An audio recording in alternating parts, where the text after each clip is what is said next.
welcome.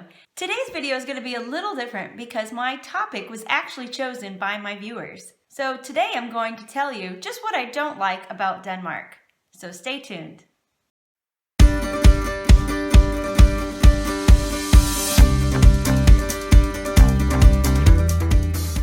Welcome back. If you're new to my channel, my name is Kelly and I'm an American living in Denmark. So if you haven't already, go ahead and hit the subscribe button and ring the bell so that way you get notifications when I post my videos. So let's jump in, shall we?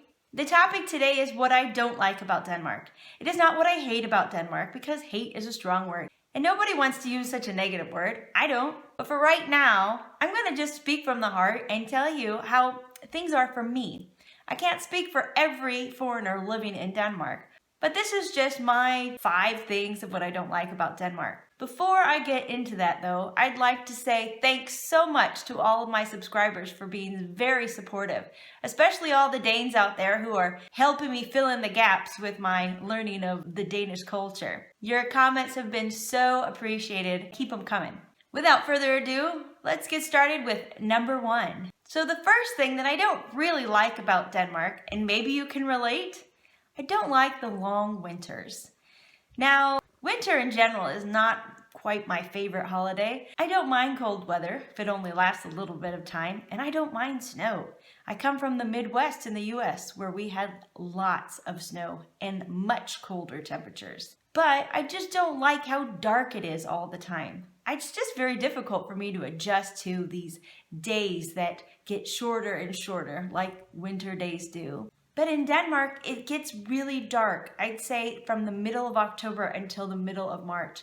And that's just a really long time, in my opinion, to go without sunshine. If you are someone who lives in Scandinavia, somewhere in Northern Europe, somewhere perhaps even Northern Canada, or you're someone from Denmark and you have experience with these long winters, leave me a comment below.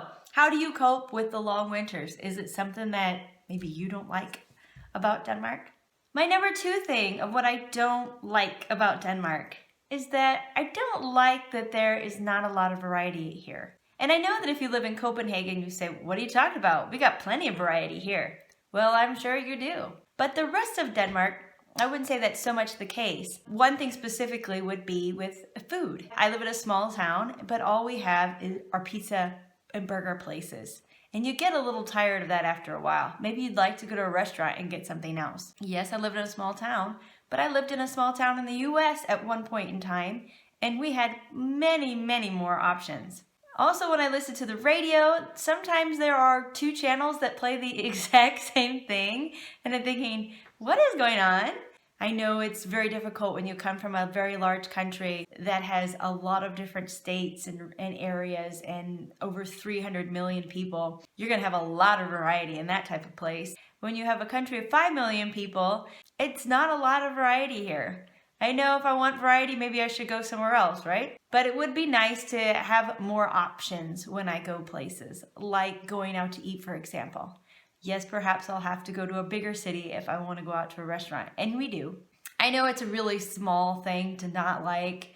It's just something that I miss about living in the US, I guess. I had so many options, and here maybe I only have 1 or 2. But I don't think that's so bad, do you? I can live with it. Number 3 of what I don't like about Denmark, I don't like how closed the Danes are.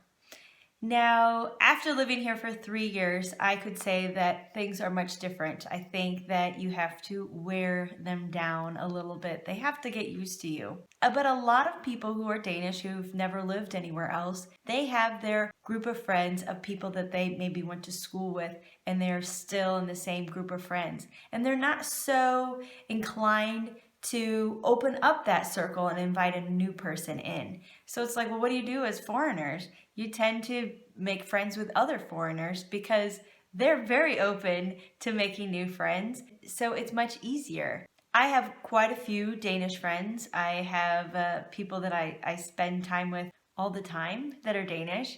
But it's taken me quite a few years to get to that point. So I wouldn't say that it's so much that bothers me now, but I know that as a person just moving to Denmark, that was something that I really didn't like about Denmark, is how it took so much effort on my part to put myself out there and to get myself into these different groups and to have people talk to me. Danes are really friendly and really social, and I have a lot of really good things to say and a lot of really good feelings about Danish people. But I think that if I hadn't continued to make myself known, I may never have known that about the Danish people, and I think that'd be a shame. I know you can't change people, you can only change yourself. And so I was quite introverted in a way when I lived in the US, and I had to become very extroverted when I moved here, which seems a little strange since I now have a YouTube channel.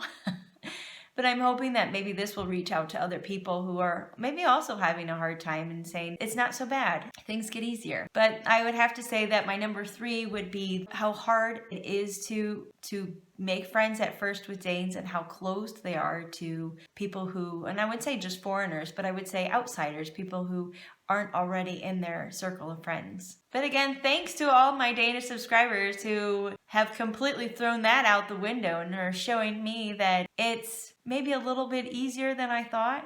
Number 4, things that I don't really like about Denmark. I don't like the pain face. You probably are thinking, what is the pain face? When you are new to Denmark and you're new to speaking Danish and you're trying to speak Danish to a Dane, a lot of really wonderful Danes do this. They don't realize it, but you make this face when we speak to you in Danish. And it really just, I don't know, crushes my soul, maybe?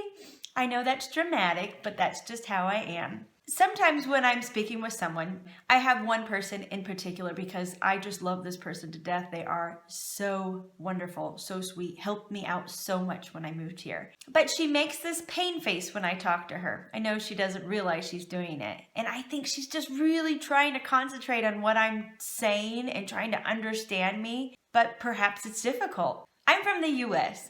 And I also have a degree in English, so I know how to use the English language correctly. And most of the time I do. But, you know, there are so many people who don't use the language correctly. There are so many foreigners. And for the most part, there are a lot of dialects, people saying things in different ways. And we just adjust to it. We don't make a paint face. Here's the paint face.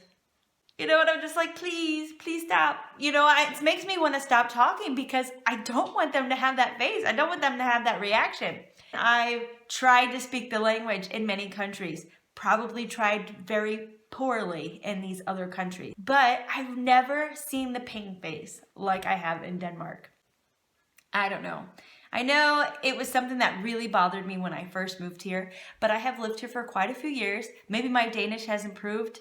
Doubt it. But I think that I've gotten a little used to the pain face, and maybe I overcompensate with my smiles to get them to smile. I don't know what I do, but it's not so much that bothers me anymore, but it really bothered me in the beginning. And I think it's because I really wanted to integrate. I really wanted to fit in. I don't want to be seen as an outsider. I don't want to have kind of an awkward experience. I want everything to go with the flow and have everything work perfectly. I feel that learning the language is really the best way that I can do that. I just wish that people didn't make the pain face. It's really discouraging.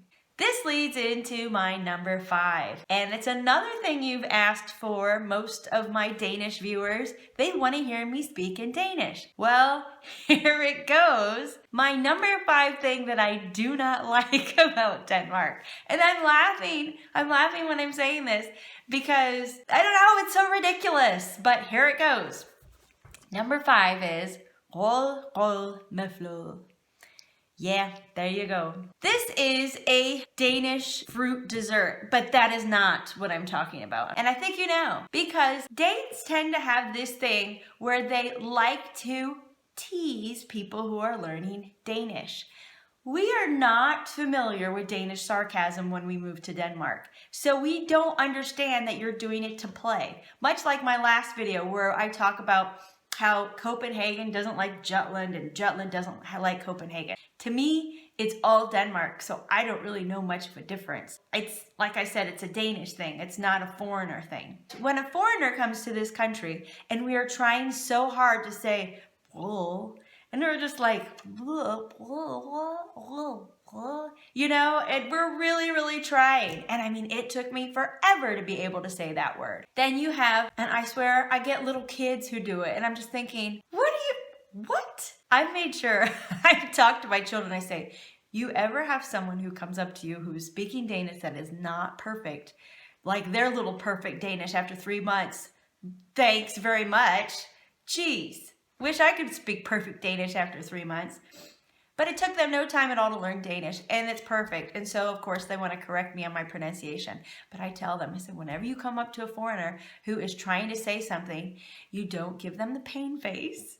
And you don't say, I don't understand you. I said, try your best. Try your best. As Americans, we try our best to understand foreigners. And believe me, when there are Danes who speak to me in English, some of you guys are really good. But some of you, I'm like, I'm not quite sure what that person's saying. I'm just going to go with it. I'm just going to go with it. Because communication is communication. We all just want people to understand us. And part of that is my job, trying to understand you. But I feel like how much I fit into society is based on how well I can say that. And I have to really swallow my pride, especially when I get 10-year-olds come up to me who can say it perfectly and say, hey, can you say this? What is the benefit? I don't like that phrase. I don't have nothing against the dessert, but I have something against that phrase. Yes, I know there are Danes out there who thinks it's funny, but imagine being a foreigner who comes to a country and you're very insecure about a lot of things and you don't know people and you want to have a nice transition. Maybe me as a mother, I want my children a nice transition and not have to worry about them or have to worry about a lot of other things that I don't quite understand when I move to a new country. Yes, maybe I'm a little uptight about it. I need to loosen up, and I have over the years, maybe because I'm getting a little bit better at saying that. As my children, my 6-year-old will say, great job, Mom, and my 9-year-old will say, you need to practice it a little more. Kids. But if you want people to integrate, you want to make them feel that their hard work is kind of towards something, instead of saying, oh, can you say the hardest thing imaginable? Probably not, but are you going to laugh at me if I try my best and I fail miserably and you're going to make me feel like I have no self-worth? It gets asked too many times, in my opinion. I don't feel that I have to prove myself to anyone. Maybe it's kind of a fun thing that they're like, oh, well, hey, this is a great way to get into a conversation. I don't think so. I think it's a way that people feel that they're put down and they feel that they're judged. This is like the most controversial thing that I've said here on my channel. And I know there are some trolls out there who are just waiting for me to say something controversial so they could just jump all over it and say, well, why don't you leave? Why don't you go back to your own country? Well, you know what? We all live in a country where there are foreigners. That's how it is. I lived in a country with a lot of foreigners. And I never went up to them and said, hey, can you say supercalifragilisticexpialidocious? What would be the point, people? Has my life been benefited from hearing it? Has theirs been from saying it? I don't think so. There you have it. Those are my 5 things. I actually have 2 more things that I don't quite like, and I actually put them on another video. So I have 2 videos where I talk about my 20 things that I love about Denmark. So if you're thinking that I'm the worst person in the world because I mentioned 5 things that I don't quite like, well, let's do a little bit of math and maybe you can feel better after you watch my other 2 videos where I talk about the 20 things that I really like. And I could probably make another video with another 20 things about things that I really like about Denmark. So don't let this 5 ruin your view of what foreigners think about Denmark. Just know that we are human beings and we're trying the best that we can. What do you think about these 5?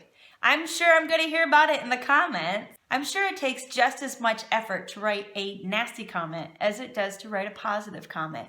But you have to think in the long run, what is your goal? Is your goal to educate and to inform, like so many of you have been doing, which I'm so appreciative of? There are so many things I'm learning about Denmark, especially the guy who's telling me all those things about the flag. Whoa, I had no idea. I'm all about sharing the love, and I'm not into making negative videos, so this probably is going to be one of the only ones you'll see. Yes, things will shock me and you might consider them to be negative, but it's just a difference. I'm just going over the differences. I'm really enjoying making these videos and communicating with you in the comments. Thanks for being so supportive.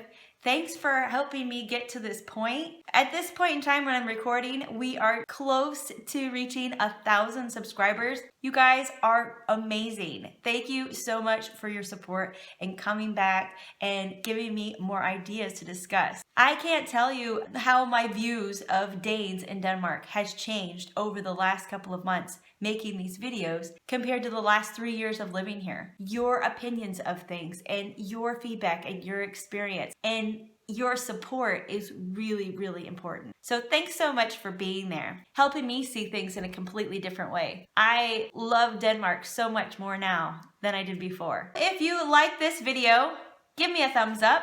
And don't forget to subscribe for my channel. I think because I'm about to reach 1,000 subscribers, I might actually make a cake in one of my next videos. That's probably going to be an epic fail because I'm considering making a danske lavkage, which my husband says is very Danish, but it also looks very difficult. Don't forget to leave some comments below, constructive ones. No trolls, please. Trolls can go away. Also, if you're interested in reading a little bit more about my family's experiences, and if you're kind of curious about places that we've been to in Denmark and what Denmark has to offer families, check out my blog and you can see a lot of the posts that I've written about some of the great places that we have experienced since living here. And I hope to see you in another video. Take care.